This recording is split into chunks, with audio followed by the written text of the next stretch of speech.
많은 좌절과 어려움을 겪어 스스로 장막을 만들고 생활을 유지하면서 또 하나님의 은혜 가운데서 개척했던 그런 교회였습니다. 처음부터 사도 바울의 헌신이 있었고, 또 사도 바울이 고린도에 쭉 있으면서 말씀으로 그들을 양육했습니다. 그러니까 그들은 믿지 않은 상태에서 바울을 만나거나, 또 유대인이었던 사람들이 바울을 만나서 예수님을 믿게 되고, 또 바울의 가르침과 그를 통하여 나타나는 하나님의 기적을 보면서 믿음이 자랐던 것입니다. 고린도 교회의 특징은 바로 확실한 말씀이 있었다는 것입니다. 그리고 그 말씀을 믿도록 지탱해주는 표적도 따랐습니다. 은혜도 있었고 은사도 풍성했습니다. 다시 말하자면 고린도 교회 성도들이 바른 믿음을 가지고 또한 건강한 믿음으로 지속적으로 쭉 자라갈 수 있는 그 은혜들을 남다랐다는 것입니다. 모든 신앙의 조건들이 주변에 있는 교회들과 가히 비교할 수 없을 정도로 믿음으로 자라가는 데 필요한 이런 신앙적인 영적인 환경들이 너무너무나도 좋았다는 것입니다. 바울이 직접 개척했죠. 또 놀라운 기적들이 항상 있었죠. 확실한 가르침이 있었죠. 또 그 가르침이 옳다는 것이 또 여러모로 증거가 됐죠. 사도 베드로도 다녀갔고, 아볼로도 다녀갔고, 수많은 확실한 믿음의 사람들이 다녀갔습니다. 그러면 이렇게 좋은 신앙생활에 필요한, 믿음이 자라가는 데 필요한 모든 영적인 그러한 자원이 다 구비되어 있으면 다른 지역에, 그렇지 못한 지역들의 성도들보다 믿음이 빨리 자라야 되고 더 많은 열매를 맺어야 되는 것은 당연합니다. 그 당시에 보게 되면 예루살렘 교회 같은 경우에는 믿음도 있었고 기적도 있었지만 대부분 다 가난한 성도들이었습니다. 마치 우리 교회처럼. 또 우리를 가르친 스승 목사님이 늘 얘기하시는 것처럼 개척교회를 해봤더니 전부 다 가난한 성도들이 수십 명 되는데 티코 하나밖에 없더라. 그 얘기처럼 예루살렘 교회가 다 가난한 성도들이었습니다. 에베소 교회 같은 경우에도 기적도 나타나고 말씀도 풍성했지만 또 우상들이 얼마나 많은지, 마지막에 우상을 섬기는 사람들이 하도 반대로 해서 세력자들이 다른 데로 피신간 적도 있습니다. 그런데 고린도 교회는 그렇지 않습니다. 고린도 교회는 말씀도 있고 은사도 있고 또 처음부터 바울이 일하면서 복음을 전했기 때문에 또 그 교회는 또 나름대로 또 풍성한 재정의 기초가 있었던 겁니다. 또 브리스길라와 아울라도 또 열심히 일을 해서 돈을 벌었으니까. 교회 경제적으로도 부족함이 없는 그런 교회였습니다. 이런 모든 것들이 구비한 이런 고린도 교회였으니 사도 바울은 얼마나 기대가 크겠습니까? 굉장히 기대가 큰데, 그런데 생각 밖에 기대와 달리 고린도 교회 성도들의 믿음은 계속 어린 아이의 믿음에 머물러만 있는 것입니다. 여러분, 우리가 고린도전서 1장부터 3장까지 쭉 말씀을 살펴봤는데 자주 나오는 얘기가 뭐든가요? 어린 아이와 같다라는 것입니다. 어린 아이와 같다. 자라지를 않는다라는 겁니다.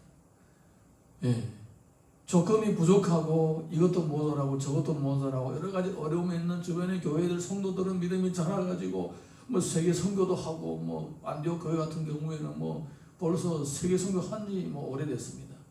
그런데 이 교회는 계속 교회 내부의 문제, 개인의 신앙 문제, 윤리 도덕의 문제 얽히고 섞이고 믿음이 자라가지 못하는 거예요.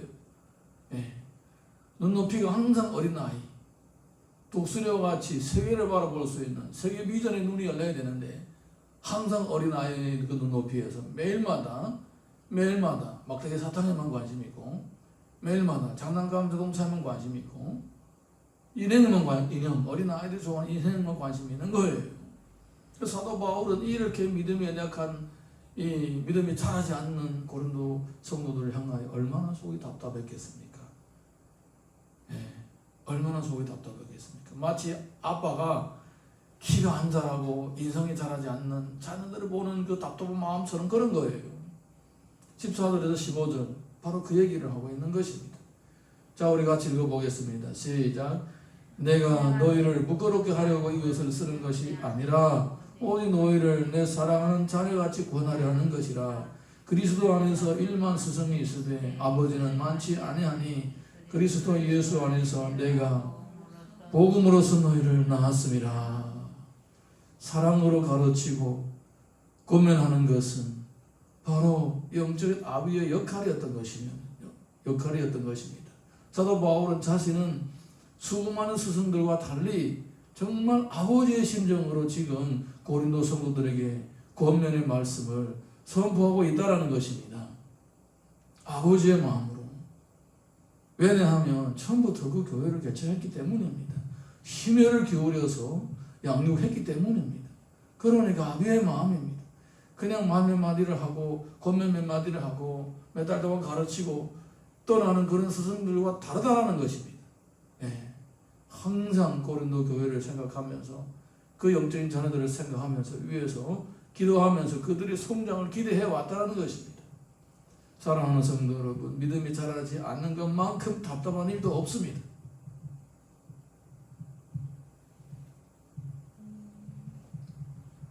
고린도전서 16장으로 적혀 있습니다. 고린도 후서 13장으로 적혀 있습니다. 동일한 문제들을 많이 다루고 있습니다. 그 얘기는 무슨 얘기입니까? 그렇게 시간이 지나고 시간이 지나도 권면하고 또 권면해도 고린도 성도들이 믿음이 자라지 않는다는 것입니다. 무슨 조건이 모자라서는 몰라도 다른 교회들처럼 이것저것 뭔가 뭐 하다 보도 2%라도 부족했으면 몰라도 그런데 거의 모든 조건이 다 필요한데 믿음이 안 자란다는 것입니다. 복음의 문제일까요? 환경의 문제일까요? 고린도 성도들은 탈할 수 있는 핑계에 될 수 있는 아무런 긍대기도 없는 것입니다. 단지 자기들이 문제라는 거예요. 여러분, 신앙이 자라가지 않고 믿음이 성장하지 않는 대부분의 원인은 환경의 원인이 아닙니다.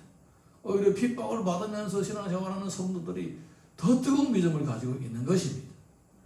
가난과 어려운 가운데서 믿음이 연단받은 성도들은 오히려 더 헌신적입니다. 할렐루야.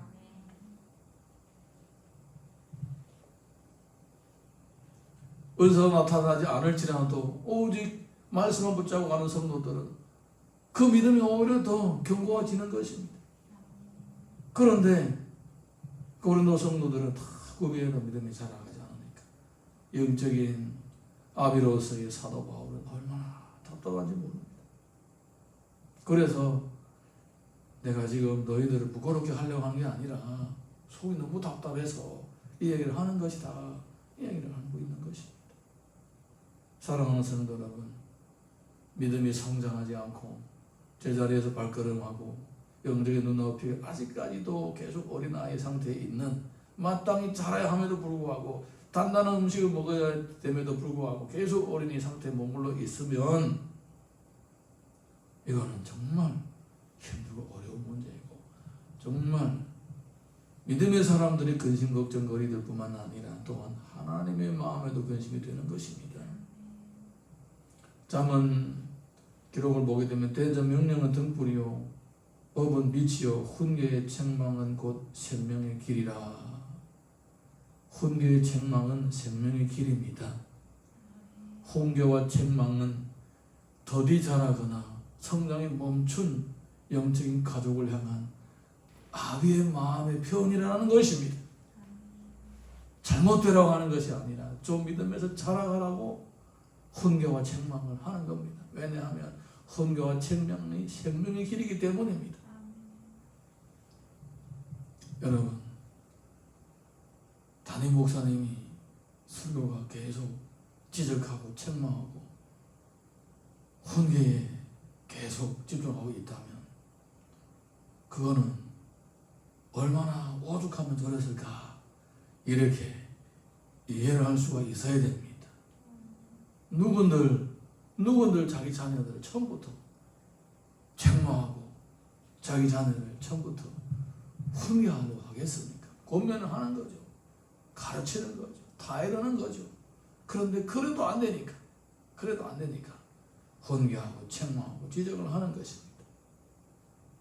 지나가는 사람들이 한마디 말하는 거하고 부모가 말 한마디 하는 것은 마음이 다른 거예요. 마음이 다른 거예요. 그래서 부모가 돼봐야 부모의 심정을 안다는 말이 있는 것입니다. 그래서 여러분도 믿음이 계속 자라셔서 행복모험 리더도 해보고 셀가족의 리더도 해봐야 영적인 아버지의 심정이 무엇인지 이해가 되는 것입니다.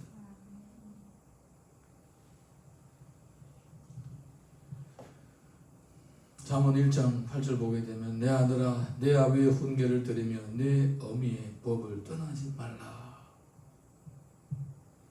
아비의 훈계를 들으며 어미의 법을 떠나지 마십시오. 영적인 가르침은 그것이 권면과 타이름과 또한 위로의 말로 들리든지 책망과 또 훈계의 말로 들리든지 때가 되면 다 피가 되고 살이 되고 믿음의 성장에 유익이 됩니다. 잠언 19장 20절 보게 되면 너는 권고를 들으며 훈계를 받으라. 그리하면 내가 필경은 지혜롭게 되리라. 이 지혜는 하나님을 알아가는 지혜입니다. 하나님의 마음을 공감하는 지혜입니다. 그리고 또 내가 믿음으로 자라가는 지혜입니다. 우리야말로 진짜 필요한 것은 바로 이런 하나님으로부터 오는 지혜라는 것입니다. 그 지혜가 바로 훈계와 권고와 책망으로부터 주어지는 것입니다. 이어서 우리가 16절에서 17절 읽어봅니다. 시작. 그러므로 내가 너희에게 권하노니 너희는 나를 본받는 자가 되라. 이로 말미암아 내가 주 안에서 내 사랑하고 신실한 아들 디모데를 너희에게 보내었으니 그가 너희로 하여금 그리스도 예수 안에서 나의 행사 곧 내가 각처 각 교회에서 가르치는 것을 생각나게 하리라.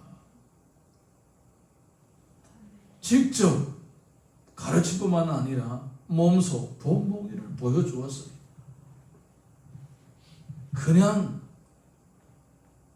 강좌를 열고 세미나를 열고 그냥 학교를 열고 학원을 열어서 신앙의 지식을 전달하는 것이 아니라 1년 넘도록 머물러 있으면서 몸소 그리스도인들은 어떻게 살아야 되는지 손잡고 가르쳐줘 달라는 것입니다. 요즘에는 이렇게 신종 코로나 때문에 중국이든 한국이든 인터넷 강의를 통해서 듣습니다. 지식을 배우죠. 그런데 공부라는 것은 진정한 배움이라는 것은 그냥 지식만 접해서 되는 것이 아닙니다. 환경과 현장과 가르치는 스승과의 얼굴과 대면 눈 맞추고 서로 쳐다보면서 바라보면서 커뮤니케이션이 이루어져야 참된 배움이 이루어지는 것입니다. 신앙은 더더욱 그렇습니다. 우리 예수님을 보시더라도 요한복음을 보면 내가 주와 또는 선생님 되어 너희를 발을 씻었으니 너희도 서로 발을 씻어주는 것이 옳으니라. 예수님께서는 사랑을 가르치기 위해 직접 제자들을 쫙 앉혀놓고 12명을 앉혀놓고 11명이죠. 11명 앉혀놓고 일일이 다 그 먼지 잡다가고 냄새나는 발을 다 씻어주면서 뭐라고 말씀하셨습니까? 내가 너희를 발 씻어줬으니까 너희도 그렇게 하라고 하시는 것입니다. 이것이 바로 진정한 가르침입니다. 이렇게 확실하고 보여주면서 들려주면서 가르쳤다라는 것입니다. 그러니까 그대로 보고 들은 대로 하라는 겁니다. 보고 들은 대로 하라는 것입니다. 고린도서 11장 보게 되면 다시 얘기를 합니다. 내가 그리스도를 본받는 자가 된 것 같이 너희는 나를 본받는 자가 되라. 똑같은 얘기를 계속 하시는 거예요. 정 모르겠으면 그냥 보고 따라해라는 거예요. 정 모르겠으면 그냥 보고 따라하라는 거예요. 할렐루야. 여러분 한번 따라해 보십시오. 정 모르겠으면 그냥 따라 해라. 정 모르겠으면 그냥 따라 해라. 큰 은혜가 있기를 예수님의 이름으로 축복합니다. 지금 고린도전서에서 계속 얘기를 하고 있습니다. 내가 그리스도를 본받은 것처럼 너희들은 나를 본받으라. 성경 말씀 잘 이해도 못하겠다. 들어도 잘 모르겠다. 깨달음도 없다. 그러면 그냥 본 대로 그냥 따라해라는 것입니다. 두말 없이. 빌립보서도 보게 되면 이런 내용이 있습니다. 형제들아, 너희는 함께 나를 본받으라. 그리고 너희가 우리를 본받은 것처럼 그와 같이 행하는 자들을 눈여겨보라. 우리에게는 많은 훌륭한 믿음의 사람들이 있습니다. 그냥 보고 따라만 해도 믿음에 자라갈 수 있는 그러한 좋은 본보기들이 많습니다. 정말 그렇습니다. 어릴 때에 신앙생활을 하면서 밤중에 너무나도 은혜를 사모해서 라디오를 켜놓고 다른 친구들 자니까 이불 속에서 라디오를 켜놓고 라디오를 들었습니다. 새벽 5시에 새벽 기도를 한다고, 교회는 없지, 새벽 기도를 한다고 이불 안에서 틀어놓고 라디오를 들었습니다. 그 믿음의 기라살과 같은 그 주의 종들이 설교하는 걸 들고 너무너무나도 은혜가 되었습니다. 가슴에 와서 콱 한 말씀 박혔습니다. 그때에 지금 보면 그때 들었던 설교자들이 오카는 목사님이라든가 또 화영조 목사님이라든가 또 조영기 목사님이라든가 곽설이 목사님이라든가 이런 분들이 새벽에 말씀을 전하는 것입니다. 또 그것도 모자라서 또 중국어 강조, 홍콩에서 발송하는 그 강조가 있습니다. 보면 그 믿음의 선배들이 자기들이 간증을 하는 것들을 보면 너무너무나도 은혜가 되는 거예요. 우리들에게는 그렇게 그냥 따라서 배우기만 해도 우리 믿음이 그냥 콩나물이 자라듯이 쑥쑥 자랄 수 있는 좋은 본보기들이 있습니다. 그렇게 세계적으로 유명한 그런 사람들을 우리는 뭐 너무 멀다, 거리가 멀다, 얼굴조차도 내가 본 적도 없다, 어떻게 따라하느냐, 너무 멀다 생각하더라도 가까운데도 보면 정말 따라갈 사람들이 많습니다. 배울 사람들 많이 있는 거예요. 그들이 일부러 나에게 이렇게 해라 저렇게 해라 가르치지 않아도 어깨 넘어 보더라도 정말 우리 주변에는 우리가 보고 본받은 사람들이 많이 있습니다.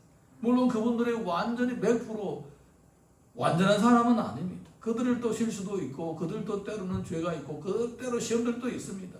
그럼에도 불구하고 그들에게도 우리가 믿음의 생활에 성장하는 데 필요한 것들을 그냥 따라서 배울 수 있는 그런 것들이 있다는 것입니다.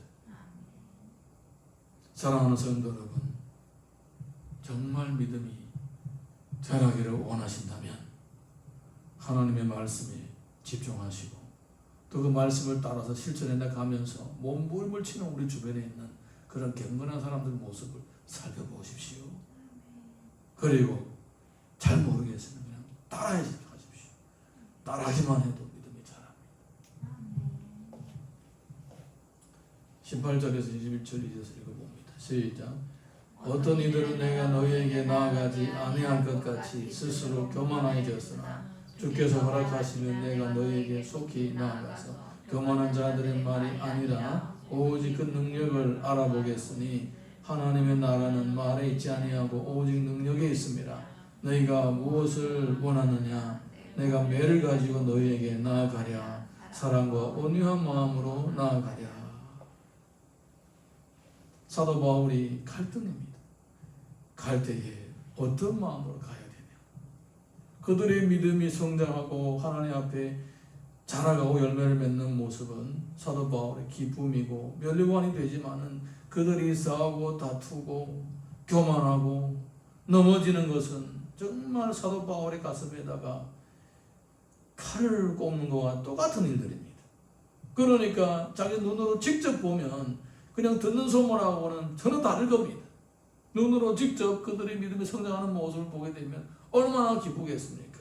그런데 직접 그들의 타락과 시험과 환난과 싸움 다툼을 보게 되면 얼마나 가슴 아프겠냐 그 말입니다. 어떻게 내가 가기를 원하느냐. 히브리서를 보게 되면 너희를 인도하는 자들에게 순종하고 복종하라. 그들은 너희 영혼을 위하여 경성하기를 자신이 청산할 자인 것 같이 하느니라. 그들로 하여금 즐거움으로 이것을 하게 하고 근심으로 하게 하지 말라. 그렇지 않으면 너에게 유익이 없느니라. 여러분, 영적인 리더 배려하면서 따르는 것이 나의 신앙 유익이 되는 것입니다. 이것은 변함없는 성경의 가르침입니다. 영적인 리더도 사람인데 뭐 사람을 따르고 순종하니 하나님을 따르고 순종해야지. 이 마음은, 이런 생각은 하나님 주신 생각이 아닙니다. 눈에 보이는 영적인 리더를 협조하지 못하고 또 서로가 마음을 나누면서 함께 성장하지 못한다면 눈에 보이지도 않은 하나님을 믿는다는 것은 어처구니 없는 것입니다. 나는 돌에서 태어나왔다. 내가 보니까 부모 꼴보기도 싫어. 저런 부모 어디 있냐. 그러므로 나는 부모에게서 태어난 것이 아니야. 나는 돌에서 태어나왔다. 이렇게 말하는 사람은 그야말로 진짜 호로 새끼인 거예요. 그와 마찬가지로 우리가 하나님의 은혜로 전적으로 살아가는데 그 하나님의 은혜가 사람들을 통해서 우리들에게 흘러들어오고 있는 것입니다.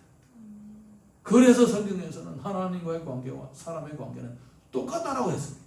똑같게 중요하다라는 것입니다. 하나님을 사랑하라고 했고 이와 같이 둘째도 그와 같으니라고 했습니다. 둘째도 그와 같으니 이웃을 내 자신같이 사랑하라.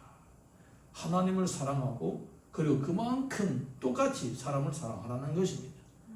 그 중에 바로 믿음의 아비와 영적인 스승과의 관계도 포함되어 있는 것입니다.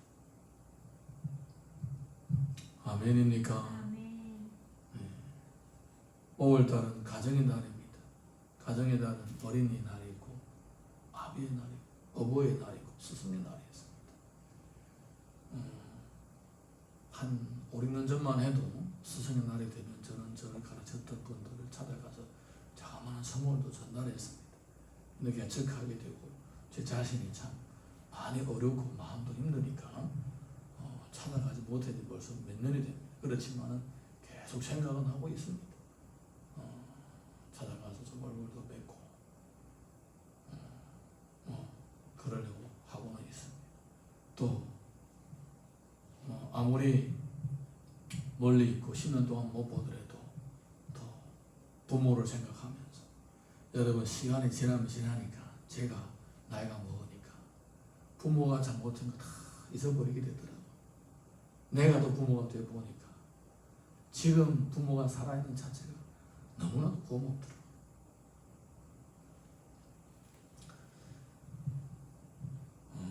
그들은 우리를 위해서 성장할 수 있는 모든 환경을 다 마련하지 못했습니다. 고린도 교회처럼 그렇게 모든 것을 갖추도록 그렇게 배려하지 못했습니다. 그런데 설령 우리의 부모가 우리의 믿음의 성장에 필요한 모든 조건들을 다 배려해 준다 하더라도 정말 영육간에 건강한 자녀로 성장하는 몫은 자기에게 달려있는 거예요. 여러분 가정의 달에 혹시라도 부모 원망스럽거든 하나님 앞에 가서 기도하십시오. 부모의 은혜만 생각나게 해달라고. 부모가 설령 나에게 섭섭하게 한 거 잘못한 거 있더라도 다 잊어버리게 하여 주옵소서. 아멘입니까? 그리고 또 여러분의 믿음의 선배들하고 관계, 영적인 스승과의 관계, 또 믿음의 아비와의 관계, 이런 관계들 잘 만들어 가야 자기에게 유익이 되는 거예요. 로마서를 보게 되면 내가 너에게 나아갈 때 그리스도의 충만한 복을 가지고 갈 줄을 아노라. 사도 바울은 이렇게 어디에 가든지 그리스도의 충만한 축복을 가지고 가는 거예요. 그러므로 그 축복을 함께 누리고 교제하면서 나누는 것은 현장의 상황에 따라서 결정되는 것입니다. 로마서 14장 18절 보게 되면 이로써 그리스도를 섬기는 자는 하나님을 기쁘시게 하며 사람에게도 칭찬을 받느니라. 신앙생활은 하나님만 기쁘게 해드리고 끝나는 것이 아닙니다. 하나님만 기쁘게 해드리는데 주변에 사람들과 계속 갈등이 있다. 이거는 우리가 해결해 나가야 할 큰 숙제입니다. 바른 신앙은 하나님을 기쁘시게 해드리며 또한 사람들에게도 점점 칭찬을 받는 것입니다. 그리스도를 섬기는 자는 하나님만 기쁘게 해드리는 자가 아니라 하나님을 기쁘시게 해드리며 또 사람들에게도 인정받아야 됩니다. 예레미야서를 보게 되면 에브라임은 나의 사랑하는 아들 기뻐하는 자식이 아니냐 내가 그를 책망하여 말할 때마다 깊이 생각하노라. 그러므로 그를 위하여 내 창조가 들거르니 내가 반드시 그를 불쌍히 여기리라. 여호와의 말씀이니라. 이 하나님의 마음이 사도 바울의 마음을 너무나도 잘 표현하고 있습니다. 모든 성장의 조건을 좋은 조건을 다 갖추었는데도 불구하고 눈높이가 계속 어린 이 상태에 있는 이 고린도 성도를 향한 그 마음이 바로 이런 거예요. 창자가 들끓을 정도로 안타깝다라는 것입니다. 여러분 믿음이 자라지 않는 것은 너무나도 안타까운 일입니다. 주 안에서 자라가기를 사모하십시오. 계시록을 보게 되면 물은 내가 사랑하는 자를 책망하여 징계하노니 그러므로 내가 일심을 내라 회개하라. 야고보서를 보게 되면 자유롭게 하는 온전한 율법을 들여다보고 있는 자는 듣고 잊어버리는 자가 아니요 실천하는 자니 이 사람은 그 행하는 일의 복을 받으리라. 말씀을 통하여 배우고 또 믿음의 선배들, 영적인 아비들 그들의 삶을 통하여 배우고 주 안에서 무럭무럭 자라갈 수 있기를 예수님의 이름으로 축원합니다. 잘 모르겠으면 그냥 따라 하십시오. 따라만 해도 믿음은 자라가게 됩니다. 찬양 하나 부르고 우리 함께 기도하겠습니다.